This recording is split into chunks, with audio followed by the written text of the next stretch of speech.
예. 백분토론 첫 유래를 보시면 나옵니다. 라고 이제 얘기를 드리고 싶은데, 실제로 그 얘기를 손석희 아나운서하고 많이 얘기를 했고요. 다 나오진 않을 거예요. 근데 굉장히 긴 얘기를 그렇게 했는데, 어떻게 참으셨어요? 어떻게 참으셨어요? 이제 서로.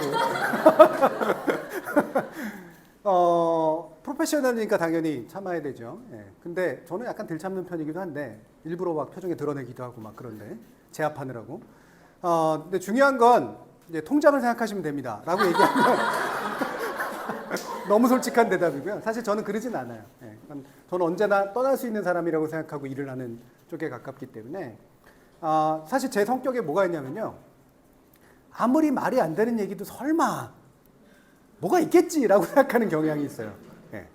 아무리 말이 안 되는 얘기, 저 안에 뭔가라도 뭔가 말이 되는 얘기가 있지 않을까? 왜 저럴까? 저 사람은. 이게 있어요. 예. 그래서 제가 이제 가끔 얼굴을 찡그리고 있는 게 화가 나서라기보다는 정말 이해하려고 노력해서요. 예. 그러다 보면 이게 의도적인 개소리다라고 느껴질 때도 있고, 아니면 정말로 순수한 신념이 저런 쪽에 가까운 것 같다라고 느껴질 때도 있습니다. 의도적인 개소리다라고 느낄 때는 이제 되도록이면 차단을 하거나 이제 바꾸거나 이러려고 하고, 그래도 순수한 신념 쪽에 가깝다라고 할 때는 약간 말이 되게 바꿔줘요. 예. 제가 약간 정리를 자꾸 하는 이유가 그나마라도 말이 되게 만들려고 노력을 하는 거거든요. 그래서 말이 되게 만들어서 던지고, 말이 되게 만들어 던져서, 솔직히 말하면 이런 거죠. 토론하시려면 이런 얘기로 하십시오라는 얘기 또한 마찬가지입니다. 간접적으로 하는 얘기. 제 성향과 이제 나름의 기법이 이제 그렇다는 얘기고요. 두 번째로 설득이 가능합니까? 라고 얘기를 하시는데, 토론 진행자로서 설득 안 됩니다 라고 얘기하면 너무 허탈하잖아요. 근데 설득 안 됩니다. 왜? 아까 얘기했지만 미디어는 마사지예요. 예. 거기에 나온 사람들 설득되려고 나온 게 아니에요. 그리고 그 사람들은 상대를 보고 얘기하는 것 같지만 그 뒤에 있는 지지자들을 보고 얘기하는 거거든요. 내 지지자를 설득하려고 하는 겁니다. 멋지게 깨뜨려 버리려고 하는 얘기예요. 그러니까 이 전략적 토론 공간에서 설득은 일어나지 않습니다.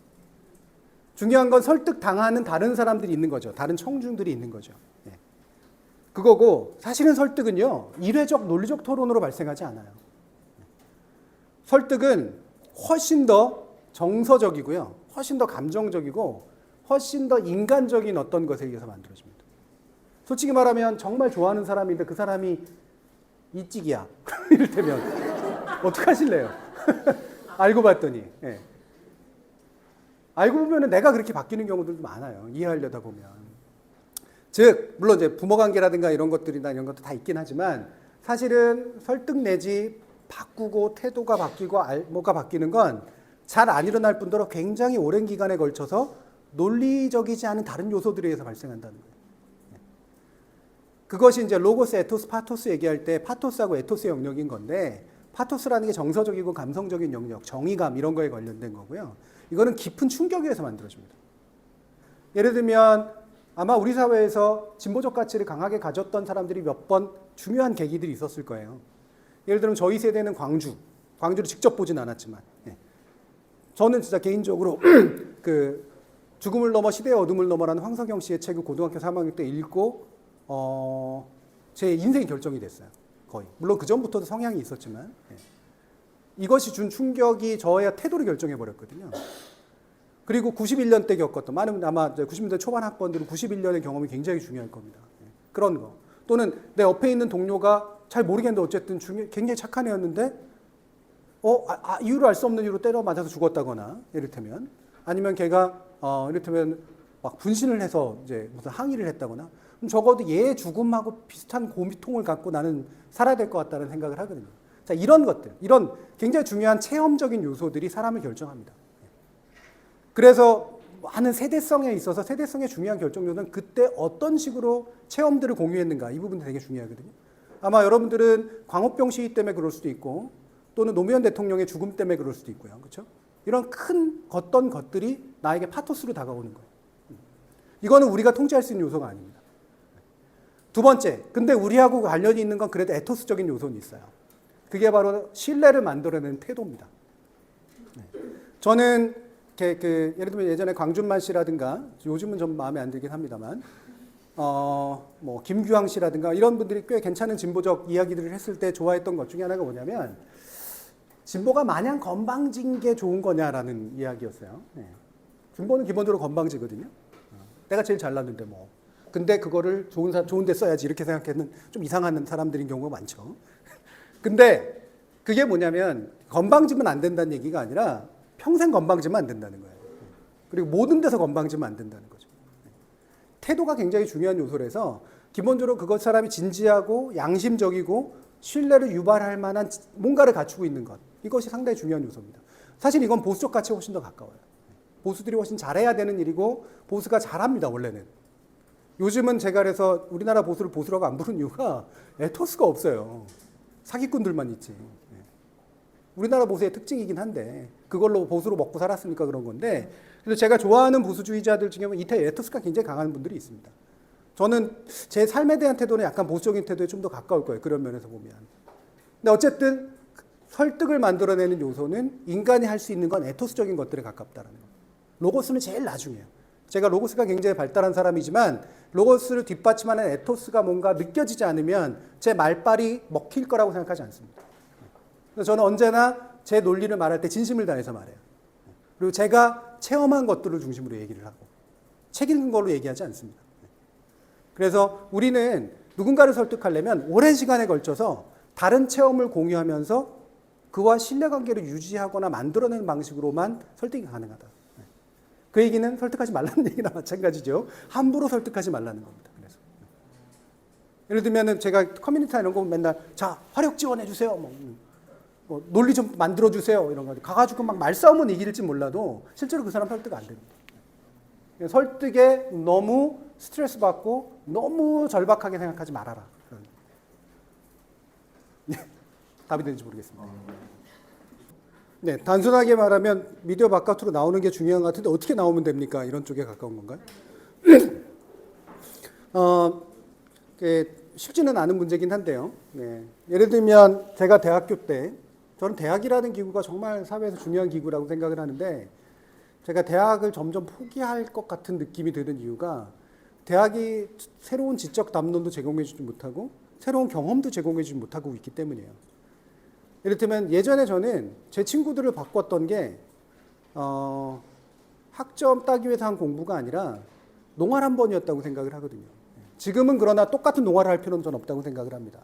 네, 농활을 할 수 있는 기회를 제공해줬고 그 농활을 일주일 동안 했던 거, 열흘 동안 했던 게 한 인간을 정말 많이 바꿔놨을 거라고 생각을 해요.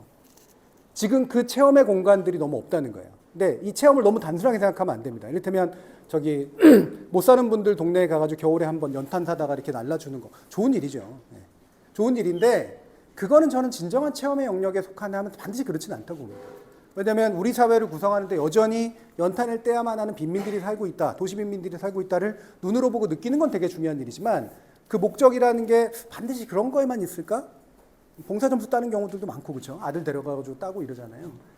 그것과는 다른 종류의 새로운 체험의 영역들이 분명히 있거든요. 이를테면 저는 부모들은 반드시 게임하는 사람들을 체험해야 된다고 생각을 하는데 왜 사람들이 게임을 하고 왜 아이들이 게임에 빠지고 왜 게임이 굉장히 중요한 이들의 생활의 양식들이 됐는가를 거꾸로 부모들은 전 체험해 봐야 된다고 생각을 해요. 그러지 않고는 절대로 게임하는 사람들을 이해 못합니다. 근데 자꾸 내가 게임을 해야지만 이해한다고 또 생각하시는 분들이 있어요. 아들한테는 좋겠죠. PS 사고 뭐 이러니까. 근데 반드시 그 방법은 아니라는 겁니다. 그냥 한 단계 정도 이렇게 내려서는 거 이런 게 굉장히 중요한 거거든요. 이거를 프랑크푸르트 학파가 이제 위대한 Great Refusal이라는 표현을 썼는데 한 걸음 내딛는 거, 자기 영역에서 이 부분이 되게 중요한 거예요. 한 걸음이 굉장히 어렵지만 상당히 중요합니다. 근데 그게 너무 좀 클리셰처럼 되어 있는 가난, 클리셰처럼 되어 있는 빈곤 이런 것들을 약간 포르노적으로 소비하는 것과는 좀 다른 문제예요. 그냥 다른 삶의 영역에 들어가 보는 거 정도만 해도 전 충분하다고 봅니다. 그러면 내가 모르는 삶이 얼마나 많을까? 정말 많거든요. 저는 지금의 대통령 부부가 정말 문제가 있다고 느끼는 것 중에 이분들의 체험의 영역이 너무 적었구나라는 걸 정말 눈으로 보이거든요. 그게. 뭐 아이를 키우는 문제부터 해서 뭐 애를 반드시 안 키웠어도 상관없지만 게다가 추체험 능력도 없는 것 같아요. 보통 인간이 가지고 있는 건 직접 체험을 안 해도 약간 공감하면서 약간 간접 체험하는 영역도 있는데 이것조차 없어요. 그러니까 심각한 문제가 있는 거죠. 그래서 저는 제안하는 방법이 제가 이제 가끔 얘기하는 게 책을 놓고 얘기하자라든가 책을 가지고는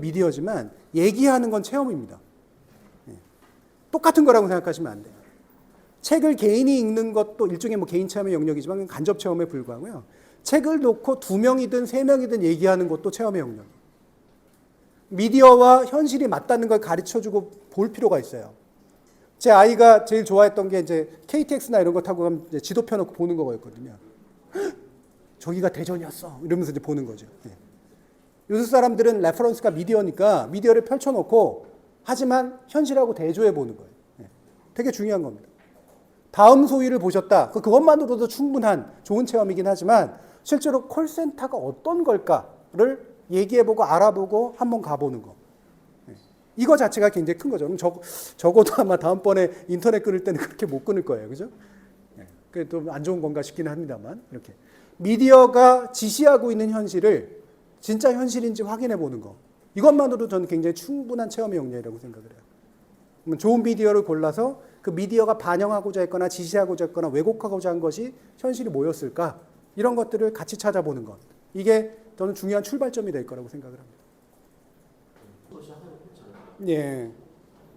그 댓글 쓰신 분이었었군요. 예. 그 댓글을 되게 인상적이었는데 제가 얘기하는 거 다스베이다 보세요라고 얘기하고 싶긴 합니다만 왜냐하면 저는 제가 해야 되는 역할이 있다고 생각하거든요. 제가 예를 들면 2시간짜리도 잘하고 1시간짜리도 잘하고 30분짜리도 잘하고 10초 쇼트까지도 잘할 수도 있는데 반드시 제가 다 해야 되는 거라고 생각하지 않아요. 저는 약간은 좀 더 깊게 알고 싶고 깊게 아니까 많이 하는 것처럼 착각하고 싶고 뭐 이런 나쁘게 말하면 지적 허용이지만 좋게 말하면 지적 호기심들을 가지고 세상을 보려고 하는 사람들을 약간씩 늘려나가는 게 제 몫이라고 생각을 합니다. 그래서 제 거를 굳이 애써 잘라서 쇼츠로 만들어서 뿌리고 싶지 않아요. 특히나 해시태그 시절에 저는 그 제작진이 열심히는 했지만 제가 잘려져서 쇼츠로 나온 모습이 저는 별로 마음에 안 들었어요. 그게 저는 제가 아니라고 생각을 하거든요. 그래서 제 컨텐츠로 그렇게 만들 생각은 별로 없긴 합니다만 그럴 수는 있어요. 이제 전략적으로 이를테면 중학생들을 위해서, 고등학생들을 위해서 또는 정치 고관절, 아니 저관여층을 위해서 저희 해시태그 TV 오시는 분들만 아는 농담입니다. 네. 그런 사람들을 위해서 특별히 만들어보는 노력은 해볼 필요는 있다. 전략적으로. 하지만 제가 황희두 씨한테도 예전에 얘기했는데요. 초등학생을 가장 잘 설득하는 건 중학생 형들이지 40대 아저씨 선생님이 아니에요. 이 세대성은 절대로 다른 세대가 쉽게 뛰어넘지 못합니다. 그러면 약간 다른 세대적 접촉면을 가지고 있는 쪽이 서로 연대해가지고 문제를 해결해야 돼요. 그렇다는 얘기는 방금 느끼신 것 같은 부족한 부분들, 정치 저관여층이나 아니면 그러니까 어려운 말로는 잘 설득이 되지 않는 그런 사람들이 접할 수 있는 좀 더 괜찮은 좋은 쉬운 컨텐츠가 상대적으로 부족하다는 얘기겠죠. 그거를 누군가는 메꿔주고 누군가는 만들어주고 이럴 필요는 있겠으나 그거를 반드시 쉽게만 해가지고 문제를 해결한다. 그건 아닐 거라는 겁니다. 그래서 뭔가 이렇게 왜 우리가 평양냉면을 좋아하시는 분들이 을밀대를 처음 시작하시는 것처럼 또 평양냉면 정말 좋아하시는 분들은 을밀대를 사자라고 또 이제 막 욕하잖아요. 그러면 안 된다는 거예요. 그래서 사자는 없다 세상에. 수많은 스펙트럼들이 있을 뿐이고 이 스펙트럼의 빈 구석이 어딘지를 우리가 공통적으로 생각해 볼 필요는 있다. 저는 그 빈 구석의 한 부분은 황희두 씨 같은 분들이 잘 메꾸고 있다라고 생각을 하고요. 제가 굳이 가가지고 그거 하려고 하진 않습니다.